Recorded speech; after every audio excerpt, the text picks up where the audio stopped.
skepticism and mistrust surrounding the COVID-19 vaccine continues to plague Black and brown communities.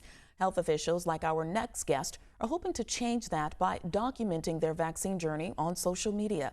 Joining us is Dr. Caudle. Thank you for joining us this morning, Doctor. Thanks for having me. Now, you're part of a growing list of physicians, especially Black ones, sharing their vaccine experience with the world. Can you tell us why?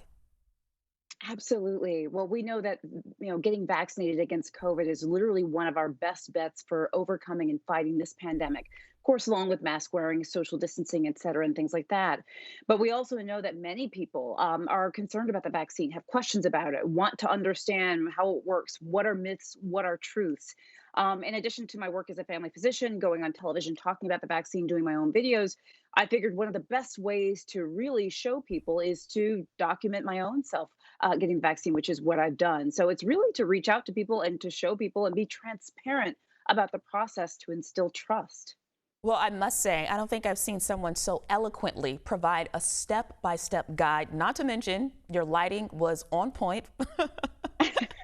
Now, I know that you just received your second shot on the 21st. How are you I feeling? did. So right now I'm feeling great. But as you might have seen, and thank you so much for watching the videos, you might have seen in the very first video within 24 hours. By the way, I got the Moderna vaccine. I got my first dose around December 24th, second dose January 21st. Within 24 hours or so, I was feeling muscle aches, fatigue. I had a low grade temperature. I had some chills, and that's what I talked about in that video.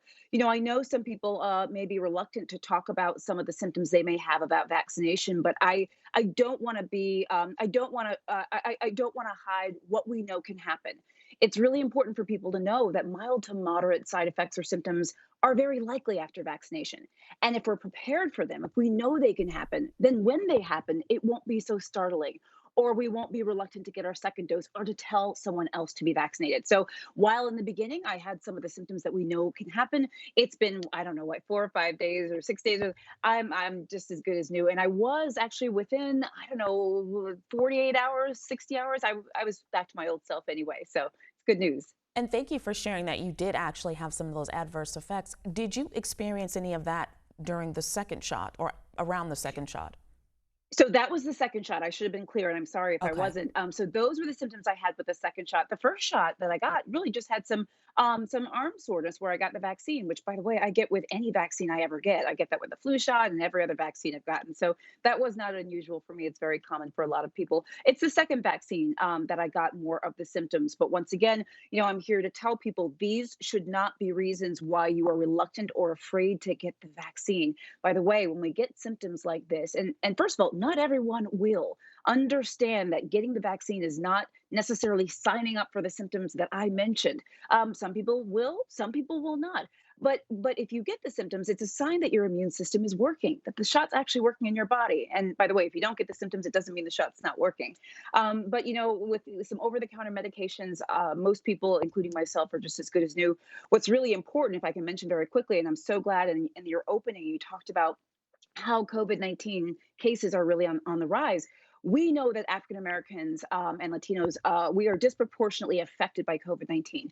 Blacks die 3 times more than whites when it comes to COVID-19. We are 4 times more likely to be hospitalized. But we also know new statistics are out that Black people now are not getting vaccinated at the rate that white Americans are. This is a problem. We need to get vaccinated. We need to be protected. Well, you took the words right out of my mouth, doctor. So what do you say to people who look like you and I Yeah. who want to get vaccinated but don't know how or where to go?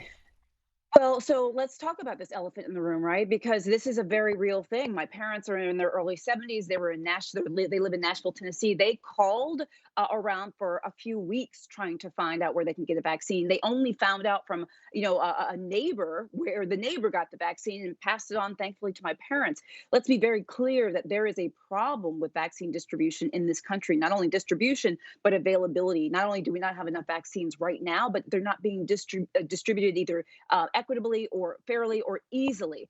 So this is a challenge. There are a number of resources obviously going online. I know sometimes that's a challenge for folks. If you have a family member or a friend that can help you, please enlist them. Call your doctor to see what your doctor can do. I've had patients call me saying, hey, where can I go? And I'm trying to steer them towards resources.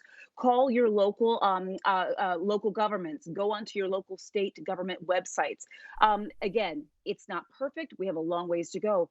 But guys, we've got to get this vaccine. All right, my last question for you is, you mentioned that you would recommend the vaccine with rare exception. What are those rare exceptions? Yes. Oh, great question. So, to be honest with you, I would say most people would be able to get the vaccine. Right now, as you know, we have the Pfizer and Moderna vaccines. The major contraindications or the major reasons why people would not be able to get the vaccine are if you have an allergy to any of the components of the vaccine. Your doctor can certainly go through that with you.